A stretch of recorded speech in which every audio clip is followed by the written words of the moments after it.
Hi, it's Andy. Hi, it's Dave. Hi, it's Kirk. Welcome to the A.D.K channel, and today with us we have the wonderful Kim and Mike from the wonderful Skarlet Envy. Welcome to the channel. Thank you, guys. As always with the channel, I don't tell anyone about the videos coming up, so you have no idea what the video is going to be. You might like it, you might hate it, but we will give our honest opinion at the end. So let's go check out today's video.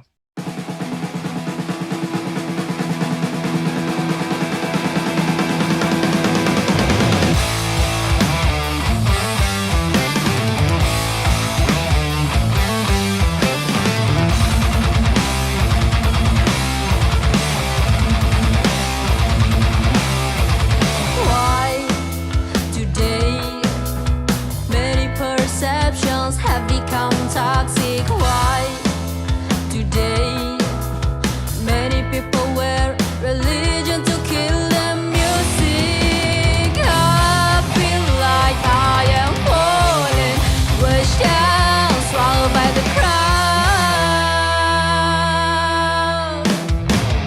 I'm not a criminal, I'm not the enemy. I just wanna sing a song to show my soul. I'm not the corrupter, I'm not the enemy.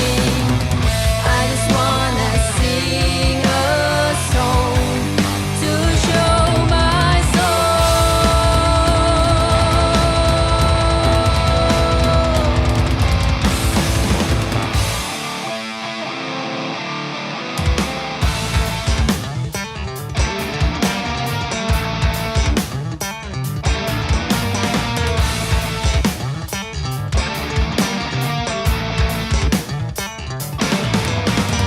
God, allow me please to play music. God, allow me please to play music. God, allow me please to play music. God, allow me please to play music.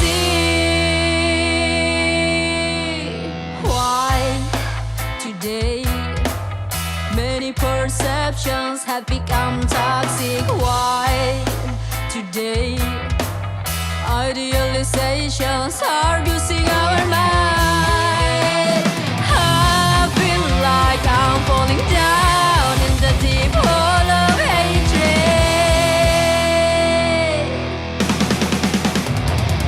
I'm not the criminal, I'm not the enemy.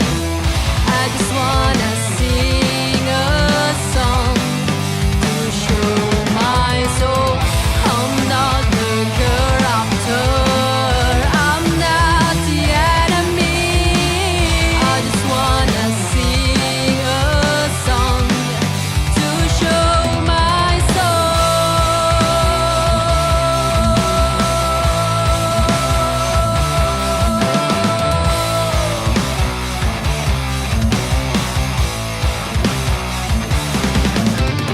God, allow me please to play music. God, allow me please to play music. God, allow me please to play music. God, allow me please to play music.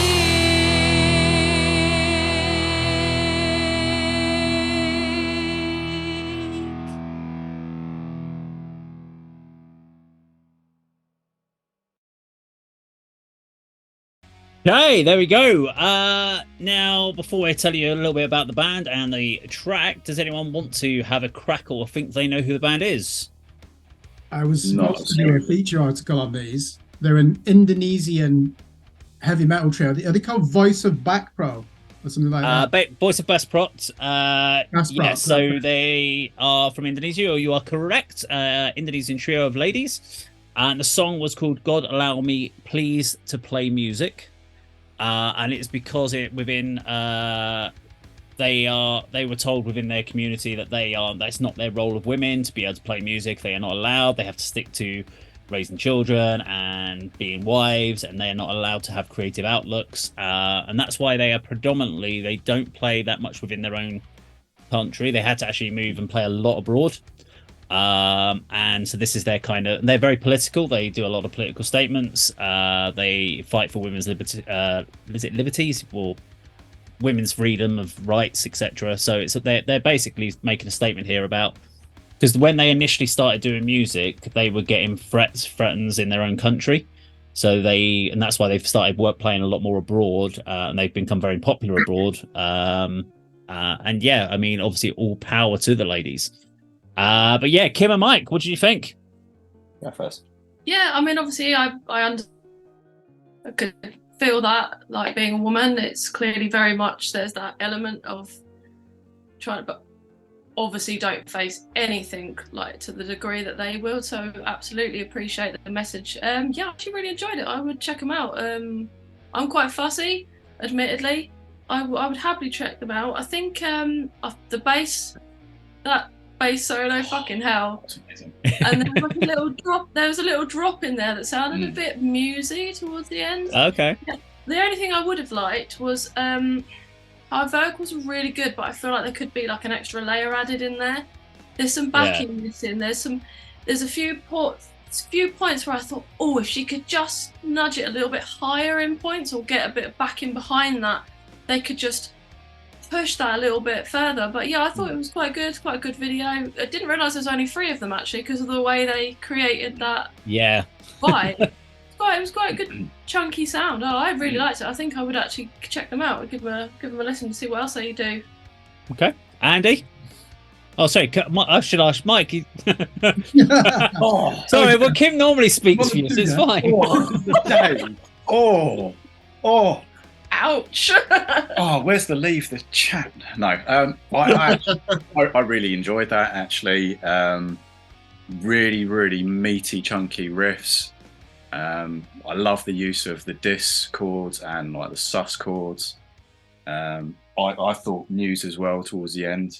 And again, that bass solo was that was phenomenal. That just I couldn't help but think of our bassist Dan. I was like, he would fucking love that. Yeah. I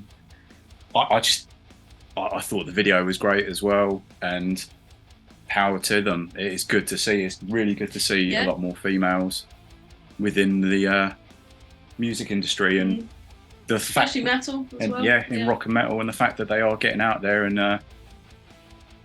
doing it. I mean, it's great, and I really enjoyed it. Okay, let's do them again. I'll throw it to Andy then. Initial thoughts, it was as if our friends from the local scene, different engine, had made the trailer for Mortal Kombat 12. Either Mike or Kim said about sort of heavy, chunky riffs. Yeah, they were there underneath the vocals, which were a bit sort of sweet and cute and popsy for me. But if you take those away, I think there's some sort of almost sort of Stoner Doom sort of riffing going on there. Like you two, that bass solo was a high point for me. I really enjoyed that. That sort of come from out of nowhere, really, sort of a bit of a curveball. And then there's a bit of a strange sort of 60s pop bit. I don't know if that's what you was referring to as the Muse section. I don't know. But yeah, some nice visuals in the video.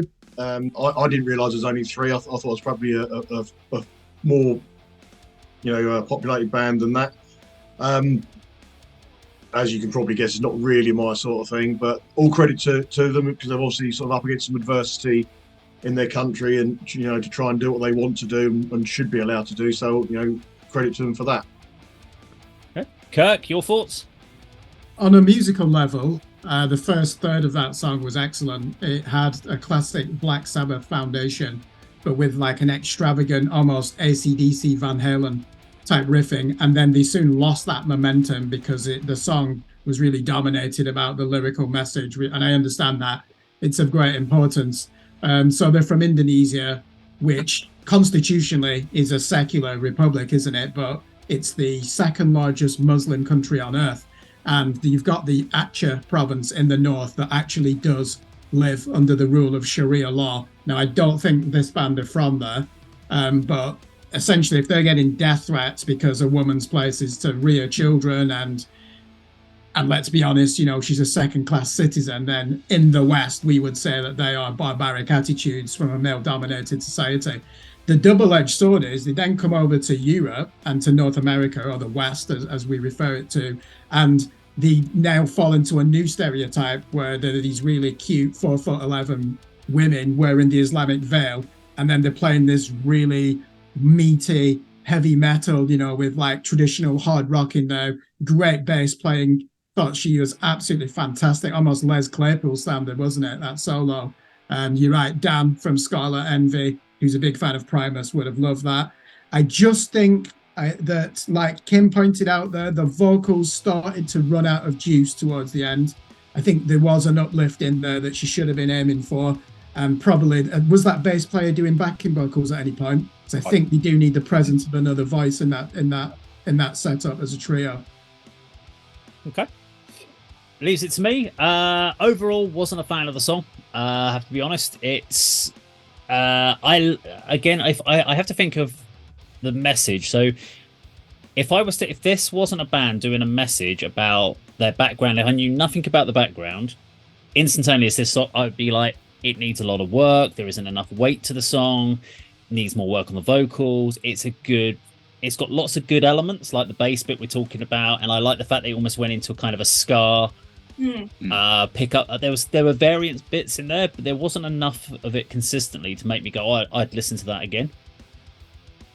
But then we talk a lot of it because we know what the background is and the message. We elevate it up in our opinion because of what we think they're doing. And I completely understand that, and I like the fact that they are getting the recognition from there. I do think vocally there's some work that she needs to do vocally herself, not just in the fact of the production. There is some of the vocal where she went on her vocal journey on the lyric lines or the vocal melody didn't really work for me. But I can kind of understand what she was trying to do and how she was trying to portray the message of the song. But I was just like, I lost interest in it on it vocally. I was more interested in the musical elements more than the vocals. But it's a band that I'd really like to see how they progress, because I mean they've been doing it since teenagers, like 14, 15. I think they're about 20 now, so they're kind of progressing in their journey. And the problem for me is they started a lot earlier as mainly covers, so they were doing lots of like Rage Against the Machine and covers of Metallica, and that was what they were doing as their kind of they'd put a couple of original songs, but mainly covers. Now that they're into that original songwriting, I'd like to see how that progresses. But they've definitely got the talent to move it forward, but this song wouldn't be enough to make me go, yeah, I'm going to go and listen to that again. But fair play, there are lots of people that really like this band, and obviously we want them to do more because they should stand up for their own rights. So yeah, voice of Baceprot. Now, if you like this video, please do like, share and subscribe, and we will all see you on another video. Well, we'll see you, Mike and Kim maybe not, but we'll all see you on another video sometime very soon. Take care.